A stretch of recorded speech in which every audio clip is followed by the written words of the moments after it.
अस्सलाम वालेकुम। मेरा नाम है Fahad Ali and welcome to my YouTube channel.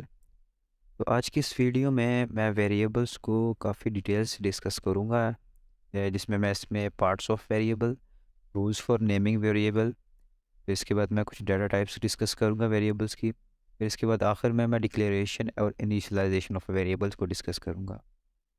तो वो लोग जो भी न्यू है मेरे चैनल पर, अगर वो मेरी पास्ट वीडियोस को देखना चाहते हैं तो उनके लिए मैं प्लेलिस्ट छोड़ रहा हूँ सी प्लस प्लस की, जिनमें मैंने डिफरेंट टॉपिक्स को अब तक कवर कर चुका हूँ। और वहाँ उन वीडियोस को देख के अपने टॉपिक को और ज़्यादा क्लियर कर सकते हैं। स्टार्ट करते हैं सबसे पहले वेरिएबल्स को। तो वेरिएबल से पहले मैं डिस्कस करना चाहता हूँ कि मेमोरी को, कि मेमोरी क्या चीज़ है। तो मेमोरी एक ऐसी चीज़ है कि जहाँ पे हम लोग अपने किसी भी किस्म के डाटा को स्टोर करते हैं। मेमोरी क्या होती है, बेसिकली इस पर डिफरेंट किस्म के मेमोरी यूनिट्स होते हैं। ठीक है, और मेमोरी यूनिट्स में यूनिट्स क्या है, वो डिफरेंट किस्म के नंबर ऑफ बिट्स में मुश्तमिल होते हैं। जानते हैं कि एक जो बाइट है वो 8 बिट के बराबर है, और जो एक मेमोरी यूनिट यानी कि memory cell of a memory है, उसका साइड 1 बाइट होता है। ठीक है, यानी कि 8 बिट वो स्टोर करता है, और 1 बिट में या तो ज़ीरो हो सकता है या तो वन हो सकता है। ये बेसिक था जो मैं बताना चाह रहा था आपको। तो अब वेरिएबल क्या चीज़ है, वो is a named location in memory. एक मेमोरी में एक लोकेशन का नाम है वेरिएबल, जहाँ पे क्या करते हैं, where you can store value, जहाँ पे हम अपने वैल्यू को स्टोर करते हैं। सो बेसिकली वेरिएबल एक लोकेशन का नेम है, लोकेशन का एड्रेस नहीं है, उस लोकेशन का नेम है जो कि मेमोरी पर मौजूद है, जिसमें हम अपने किस्म डिफरेंट किस्म का जो डाटा है वो स्टोर कर लेते हैं। तो जब भी हम कोई भी वेरिएबल को डिक्लेयर करते हो तो क्या होता है कि पीछे जो हमारी मेमोरी है उसमें से कोई एक मेमोरी सेल वो एलोकेट हो जाता है उस वेरिएबल को, जिसमें हम अपना डाटा स्टोर कर सकते हैं। ठीक है, तो ये वेरिएबल्स की वर्किंग थी। अब नीचे क्या लिखा है, this data is stored on a memory with a unique name, address and size. तो जैसे अब आगे आप पढ़ेंगे, जब मैं आपको पढ़ाऊंगा डाटा टाइप्स, तो आप उसमें ये देखेंगे हर डाटा टाइप का डिफरेंट साइज़ होता है। ठीक है, और हर वेरिएबल, जो भी हम जितने भी वेरिएबल डिक्लेयर करेंगे बनाएंगे अपने प्रोग्राम में, उन सब का नेम यूनिक होगा, उन सब का नेम एक दूसरे से डिफरेंट होगा। अगर नेम डिफरेंट है, वेरिएबल्स भी डिफरेंट है, तो ऑब्वियसली उनका जो एड्रेस है, पीछे जो मेमोरी सेल वो यूज़ कर रहे हैं, वो सब डिफरेंट होंगे। जब मेमोरी सेल डिफरेंट है तो फिर उनका एड्रेस भी डिफरेंट ही होगा। इसके बाद हम डिस्कस करते हैं पार्ट्स ऑफ वेरिएबल, जिनमें जो सबसे पहला पार्ट है वह है वेरिएबल नेम। वेरिएबल नेम में उस वेरिएबल का वो नाम आता है जिस नाम से हमने उस वेरिएबल को डिक्लेयर किया होता है। तो नेमिंग कन्वेंशन भी काफ़ी किस्म की हैं जो प्रोग्रामिंग लैंग्वेज में यूज़ होती हैं, जिनमें snake case, camel case, kebab case, Pascal case, ये तमाम नेमिंग कन्वेंशंस हैं। ठीक है, हम सब कुछ डिफरेंट लैंग्वेजेस में डिफरेंट वे से यूज़ करते हैं। जैसे ये सिंपल मेथड है, में मैंने एक्स नाम लिखा है एक वेरिएबल का, और उसके बाद ये वाला जो मेथड है माय नेम, इसमें क्या है कि जो मेरा पहला वर्ड है उसका स्टार्टिंग जो एम है वो स्मॉल लेटर है, लेकिन जो दूसरा वर्ड है उसका जो फर्स्ट लेटर है वो कैपिटल केस में है। ये वाला जो स्टाइल है, ये केस है, कन्वेंशन है, इसे हम लोग कहते हैं कैमल कन्वेंशन। ठीक है, इसी तरीके से जो ये कन्वेंशन है कि जिसमें दो वर्ड्स को हमने एक अंडरस्कोर से सेपरेट किया हुआ है, ये स्नेक कन्वेंशन है। इस तरह से और भी काफ़ी किस्म की कन्वेंशन से मौजूद है, लेकिन हमारी मर्ज़ी होती है कि हम जो सा मर्ज़ी यूज़ करें। लेकिन जो सी प्लस प्लस के डेवलपर्स ने ज़्यादातर यूज़ किया हुआ है कैमल कन्वेंशन।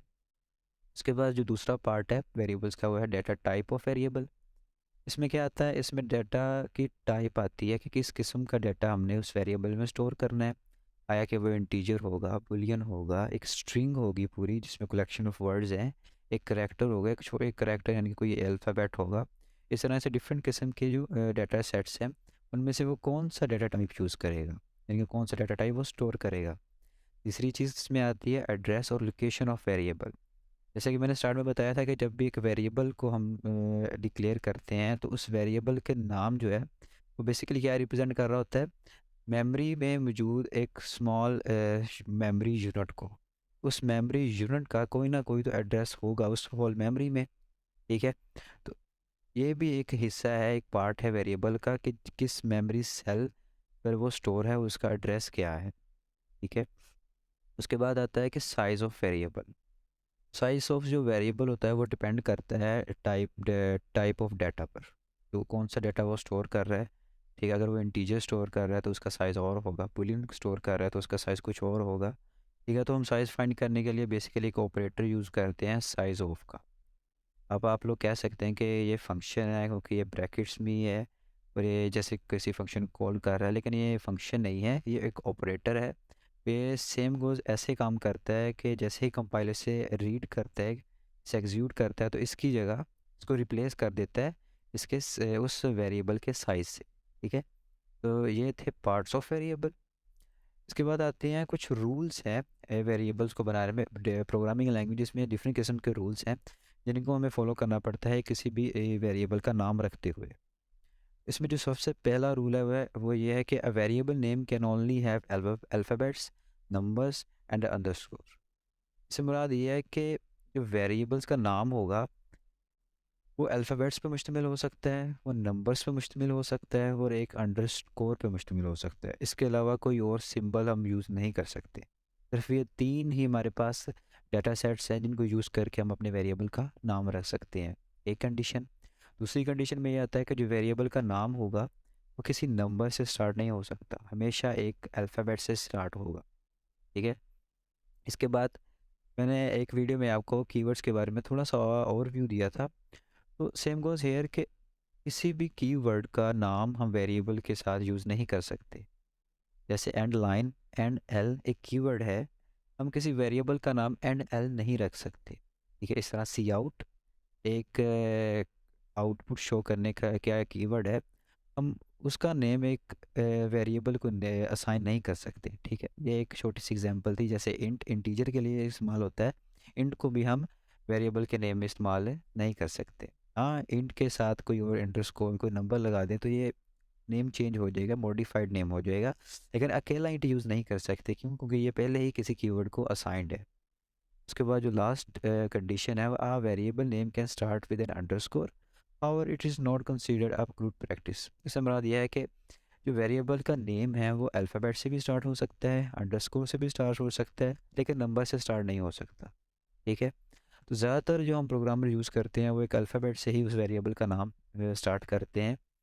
यहाँ तक कि हम उसको अंडरस्कोर से भी स्टार्ट कर सकते हैं, लेकिन उसे एक गुड प्रैक्टिस नहीं माना जाता, अच्छी बात नहीं मानी जाती, लेकिन हम उससे कर सकते हैं। उसके बाद बढ़ते हैं आगे तो डाटा टाइप्स आती हैं। अब तक के डिफरेंट किस्म के डाटा टाइप्स आ चुकी हैं। इंटीजर्स, फ्लोट है, डबल है, चार, बुलियन और स्ट्रिंग। मैं कुछ डिस्कस कर रहा हूँ यहाँ पे, लेकिन ये फर्दर भी डिवाइड है। जैसे इंटीजर जो है, अगर मैं अगली स्लाइड में मूव करूँ तो यहाँ पे आप देख सकते हैं कि इसको मैं थोड़ा बड़ा कर देता हूँ आपके लिए। यहाँ पे आप देख सकते हैं कि डिफरेंट किस्म के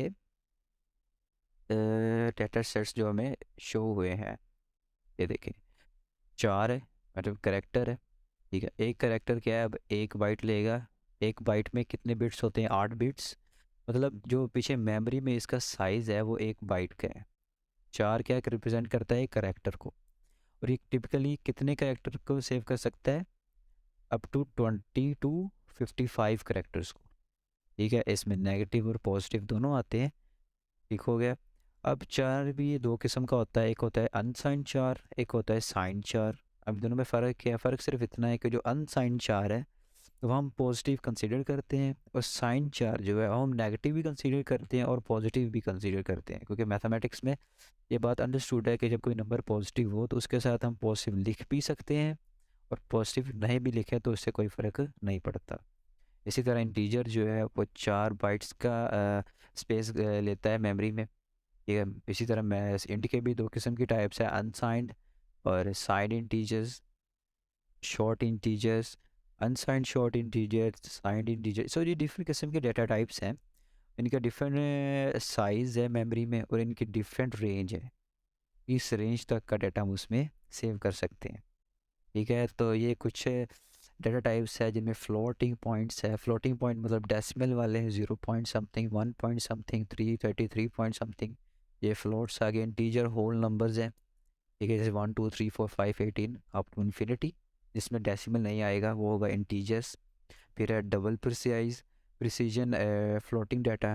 ठीक है, इसमें क्या होता है कि जैसे डेसिमल वैल्यूज़ होती हैं वो हाई प्रिसाइज्ड होती हैं। ठीक है। उसके बाद आता है चार, जो करेक्टर के लिए इस्तेमाल होता है। इसमें एक इंडिविजुअल करेक्टर यानी कि एक सिंबल भी हो सकता है, एक लेटर हो सकता है, ABCD कुछ भी हो सकता है, वो एक चार में से वो होगा।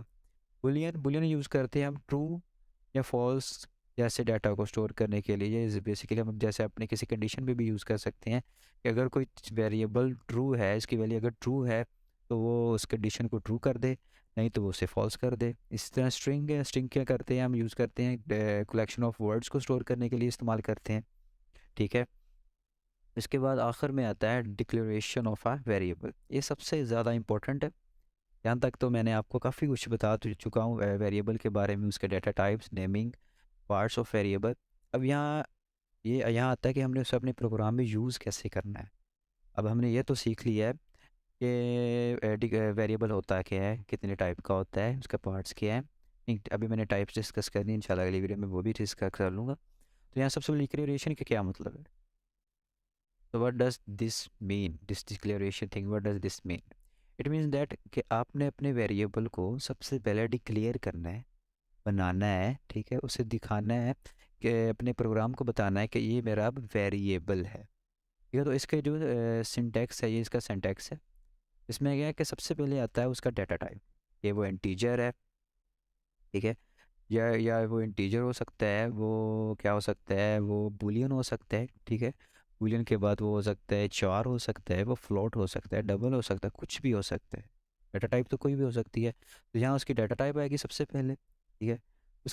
उसके बाद आएगा उस वेरिएबल का नेम। अब नेम आप कन्वेंशंस यूज़ कर सकते हैं, स्नेक, कैमल के बाद पास्कल केस की भी यूज़ कर सकते हैं, सिंपल एक एक्स वाई या सिंपल कोई नेम कुछ भी हो सकता है। ठीक है। अब इसकी छोटी सी अगर एग्जांपल दूँ मैं यहाँ पे, तो हम इसको कह सकते हैं कि डाटा टाइप मैं कहता हूँ इंट।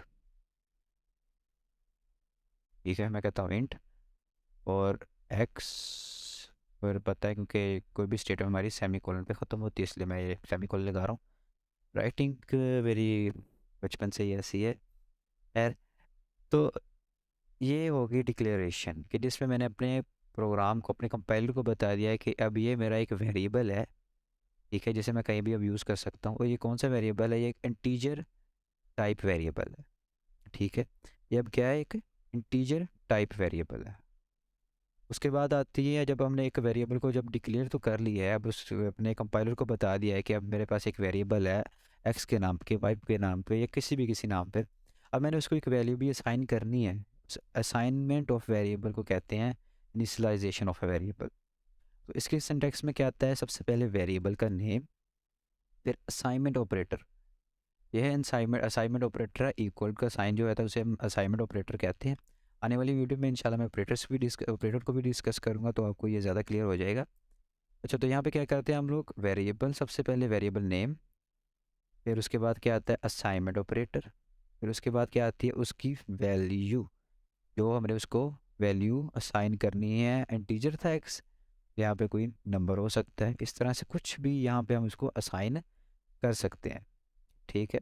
उसके बाद ये असाइनमेंट डिक्लेरेशन के दो मेथड्स हैं। इस एक तो हमने ये मेथड भी पढ़ा है कि जिसमें हम लोग उनको सेपरेट सेपरेट डिक्लेयर भी कर रहे हैं, सेपरेट डिक्लेयर किया, इसको सेपरेटली इनिशियलाइज किया।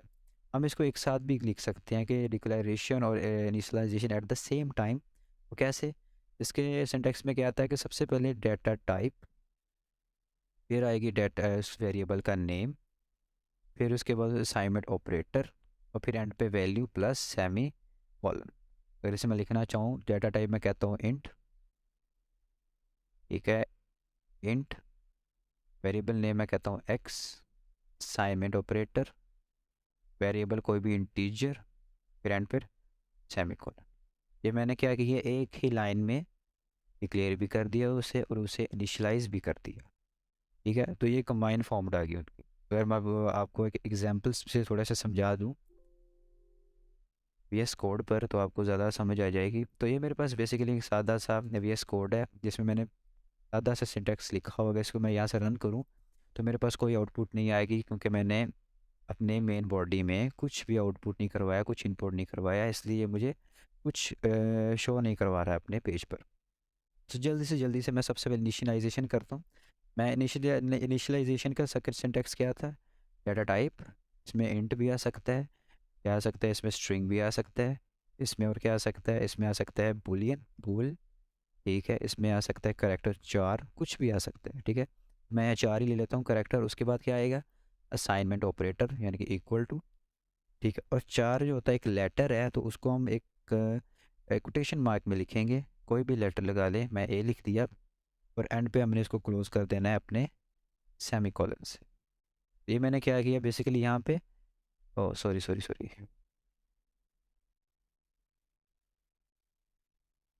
तो ये मेरा VS कोड है जिसका जिसपे,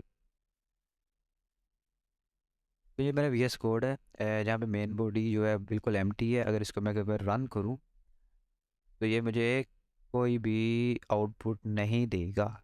ये देखिए मुझे यहाँ पे कोई आउटपुट नहीं दी, क्योंकि मेरे मेन बॉडी जो थी वो एम्प्टी थी, मैंने वहाँ पे ना कुछ आउट करवाया है ना कुछ इन करवाया है, ठीक है। तो सबसे पहले मैं क्या करता हूँ, एक छोटी छोटी वैल्यू डिक्लेयर करके दिखा देता हूँ आपको। तो डिक्लेयर का क्या मेथड था, डेटा टाइप, डेटा टाइप में क्या आ सकता है, इंट मतलब इंटीजर, ठीक है, बूलियन, बूल से स्ट्रिंग करनी है, मैंने स्ट्रिंग लिख दूंगा, स्ट्रिंग वाली भी डेटा टाइप आ गई। अगर मैं चाहता हूँ कि मेरे पास फ्लोट आए, फ्लोट लिखूंगा, फ्लोट वाली डाटा टाइप आ गई, ठीक है। तो मैं क्या करता हूँ, सबसे पहले आगे डाटा टाइप इंट, फिर आता है वेरिएबल नेम। वेरिएबल नेम कोई भी अपनी मर्जी से कुछ भी ले सकते हैं, मैं कहता हूँ नंबर। वेरिएबल नेम आ गया, उसको मैंने कर दिया एंड सेमी कॉलन लगा के ख़त्म कर दिया। ये मेरा एक वेरिएबल जो था एक, वो हो गया डिक्लेयर। अब दूसरा काम क्या होता है, उसको मैं क्या करूँ, वैल्यू असाइन करूँ, इसको इनिशियलाइज करूँ। वो कैसे करते हैं, वेरिएबल नेम, वेरिएबल नंबर, फिर क्या लिखते हैं हम, असाइनमेंट ऑपरेटर, फिर उसके बाद ये इंटीजर डाटा टाइप थी, इंटीजर डाटा टाइप के मुताबिक मैं इसको दी एक वैल्यू, ठीक है। तो ये क्या चीज़ है, ये बेसिकली है डिक्लेरेशन, और ये क्या है, ये है इनिशियलाइजेशन, ठीक है। अब इसको मैं सी आउट करवा दूँ जल्दी जल्दी से, सी आउट करवा देते हैं नंबर, तो सेव करते हैं, प्रिंट करवाया, प्रिंट करवाया तो ये मेरे पास चार प्रिंट हो गया, जो कि मेरे वेरिएबल की वैल्यू थी, इनिशियलाइज़ किया था जो मैंने, ठीक है। अब दूसरे मेथड क्या था, मैंने कहा था कि हम लोग एक ही लाइन में इनिशियलाइज़ भी कर सकते हैं, डिक्लेयर भी कर सकते हैं। वो कैसे करते हैं, अब इस दोनों को मैं क्या करता हूँ, रहने देता हूँ, यहाँ पे इनको भी रहने देता हूँ। मैं क्या करता हूँ, एक और डाटा टाइप लिया मैंने, उसके बाद में वेरिएबल का नाम दिया टू, वेरी नंबर टू, ठीक है। उसके बाद क्या करता हूँ मैं, असाइनमेंट ऑपरेटर, फिर यहीं पे मैंने इसको वैल्यू भी डिक्लेयर कर दी, यानी कि इनिशियलाइज भी कर दी, डिक्लेरेशन भी एक साइड ही कर दी। ये मैंने कह देता हूँ कंबाइन मेथड, कंबाइन मेथड। अब इसको मैं यहाँ पे जब आउटपुट कराऊंगा, प्रिंट करवाऊंगा, तो ये भी मुझे थ्री प्रिंट करवाएगा, क्योंकि मैंने यहाँ पे इसको डिक्लेयर और इनिशियलाइज एक ही टाइम पे किया था, तो ये इसने मुझे थ्री प्रिंट करवा दिया। तो उम्मीद करता हूँ आपको यहाँ तक सब समझ आई होगी। अगर फिर भी आपकी कोई क्वेरीज हैं, कहीं कोई एरर है, तो मुझे प्लीज़ कमेंट सेक्शन में बताइएगा। मैं जल्द से जल्द आपको रिप्लाई करूँगा और आपकी उस प्रॉब्लम को हल करूँगा। तब तक के लिए शुक्रिया। अल्लाह हाफिज़।